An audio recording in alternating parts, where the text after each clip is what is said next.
नमस्कार। आज के इस खास विश्लेषण में हम मध्य राजस्थान के ऐतिहासिक दिल के एक बहुत ही दिलचस्प सफर पर निकलने वाले हैं। इस क्षेत्र का इतिहास केवल इतिहास की किताबों के कुछ पन्नों तक सीमित नहीं है, बल्कि यह समय की गहराइयों में बसा हुआ एक बिल्कुल जीवंत अनुभव है। हम एकदम शुरुआत से चलेंगे और समझेंगे कि कैसे पहाड़ियों और किलों से लेकर आज के आधुनिक जिलों तक का ये शानदार सफर तय हुआ है। सोचिए, एक किला इतना भव्य और इतना विशाल कि उसे पहली बार देखकर बिशप हेबर के मुंह से अचानक निकल पड़ा, ओ दुनिया का दूसरा जिब्राल्टर। कमाल की बात है ना। ये सिर्फ एक पत्थर की इमारत नहीं है, ये अकेला कथन ही अजमेर के ऐतिहासिक महत्व और उसके दबदबे को पूरी तरह से साफ कर देता है।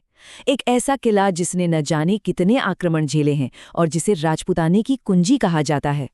तो चलिए बिना वक्त गंवाए सीधे मुद्दे पर आते हैं।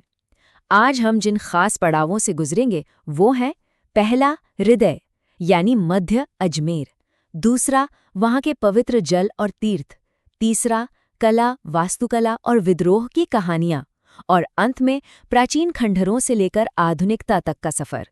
शुरुआत करते हैं हमारे पहले पड़ाव से, हृदय मध्य अजमेर, जहां हम इसकी नींव और इसके विशाल किलों की बात करेंगे। तो बात है 1113 ईस्वी की, जब अजयराज ने भीथली पहाड़ी पर इस शहर को बसाया था। इसी पहाड़ी पर एक बहुत ही मजबूत दुर्ग बना, जिसे शुरुआत में गढ़ भीथली कहा जाता था। लेकिन दिलचस्प बात यह है कि बाद में पृथ्वीराज सिसोदिया ने अपनी पत्नी तारा देवी के सम्मान में इसका नाम बदलकर तारागढ़ कर दिया। वाकई इतिहास में प्रेम की ऐसी निशानियां कम ही मिलती हैं। इसी किले में मीरान साहब की दरगाह और रूठी रानी का महल भी मौजूद है। अब बात करते हैं एक बेहद ही अनोखी और दिलचस्प इमारत की, 2.5 दिन का झोंपड़ा। ये इमारत सच कहूं तो इतिहास के पन्नों में हुए बदलावों का जीता जागता सबूत है। पहले ये चौहान वंश के शासक विग्रहराज चतुर्थ द्वारा बनवाया गया एक संस्कृत विद्यालय था, लेकिन बाद में कुतुबुद्दीन ऐबक ने इसे एक मस्जिद में बदल दिया। इसके नाम को लेकर 2 बहुत ही मशहूर कहानियां हैं। कुछ मानते हैं कि ये सिर्फ 2.5 दिन में बना था, जबकि दूसरी कहानी कहती है कि यहाँ मुस्लिम फकीर पंजाब शाह का 2.5 दिन का उर्स लगता है। जो भी हो, है ना ये काफी दिलचस्प। चलिए अब रुख करते हैं हमारे दूसरे हिस्से की तरफ, पवित्र जल और तीर्थ, जो असल में इस पूरे क्षेत्र की आध्यात्मिक आत्मा है। यहाँ एक बहुत ही अनोखा कॉन्ट्रास्ट देखने को मिलता है। 2 अलग-अलग झीलें और उनके बनने के कारण एकदम एक दूसरे के विपरीत। आना सागर झील को अर्नोराज चौहान ने 1135 से 1137 के बीच चंद्रा नदी को रोककर बनवाया था। मकसद क्या था? तुर्कों की सेना के संहार के बाद खून से रंगी धरती को साफ करना। बिल्कुल सही सुना। वहीं दूसरी तरफ फायसागर झील 1892 में इंजीनियर फाय द्वारा बांडी नदी पर बनवाई गई, जिसका मुख्य उद्देश्य था अकाल के समय लोगों को राहत पहुंचाना। एक झील युद्ध के रक्त को साफ करने के लिए बनी, तो दूसरी जीवन बचाने के लिए। इतिहास के ये 2 रूप वाकई सोचने पर मजबूर कर देते हैं। अब अजमेर से सिर्फ 11 किलोमीटर दूर उत्तर पश्चिम की ओर चलते हैं। ये सफर हमें ले जाता है एक बेहद पावन और शांत जगह पर, पवित्र शहर पुष्कर। ये पूरा शहर एक बहुत ही पवित्र झील के किनारे बसा हुआ है। पुष्कर तो अपने आप में एक पूरी अलग दुनिया है।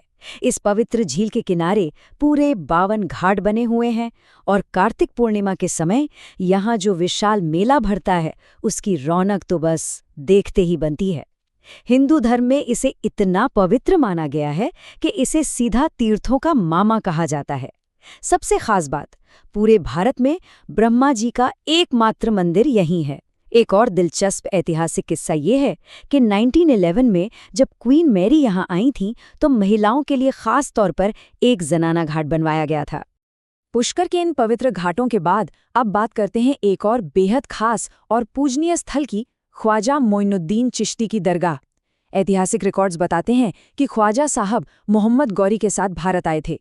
उन्होंने ही चिश्तिया संप्रदाय की शुरुआत की और उन्हें सुल्तानुल हिंद यानी हिंदुस्तान का आध्यात्मिक गुरु माना गया। यहाँ सबसे ध्यान देने वाली बात यह है कि मुगल सम्राटों का इस दरगाह से बहुत गहरा नाता रहा है। दरगाह के अंदर खाना पकाने के लिए 2 बहुत ही विशाल कड़ाही रखे हैं। जो बड़ी देग है उसे अकबर ने बनवाया था, और ठीक उसी परंपरा को आगे बढ़ाते हुए उसके बेटे जहांगीर ने वहां छोटी देग रखवाई। ये मुगल वास्तुकला और धार्मिक आस्था के संगम का एक बहुत ही शानदार उदाहरण है। अब हम अपने तीसरे पड़ाव पर पहुंच गए हैं, कला, वास्तुकला और विद्रोह। ये हिस्सा पूरी तरह से संस्कृतियों के टकराव और संगम के बारे में है। अब कला की बात हो रही हो और बनी ठनी का जिक्र ना हो, ऐसा तो हो ही नहीं सकता। किशनगढ़ चित्र शैली की ये बेजोड़ कलाकृति चित्रकार मोरध्वज निहाल चंद ने सावन सिंह के समय में बनाई थी। कला समीक्षक एरिक डिक्सन ने इससे भारत की मोनालिसा कहा था, और सच कहूं तो ये उपाधि इस पर बिल्कुल सटीक बैठती है। इसकी अहमियत का अंदाजा इसी बात से लगाया जा सकता है कि 5 मई 1973 को इस पर एक आधिकारिक डाक टिकट भी जारी किया गया था। खैर, कला से थोड़ा हटकर अगर वास्तुकला को देखें तो ये बात सामने आती है कि कैसे एक अकेली इमारत इतिहास के कितने बड़े बड़े पलों की गवाह हो सकती है। 1570 से 1573 के बीच बना अकबर का किला, जिसे मैगजीन भी कहते हैं, राजस्थान का इकलौता ऐसा किला है जो पूरी तरह मुस्लिम वास्तुकला शैली में बना है। सोचिए, यही वो जगह है जहां 1576 के हल्दी घाटी युद्ध की पूरी योजना बनी थी। और हाँ, 10 जनवरी 1616 को जहांगीर और सर थॉमस रो की वो ऐतिहासिक मुलाकात भी यहीं हुई थी। वही मुलाकात जिसने भारत में ब्रिटिश साम्राज्य के शुरुआती बीज बो दिए थे।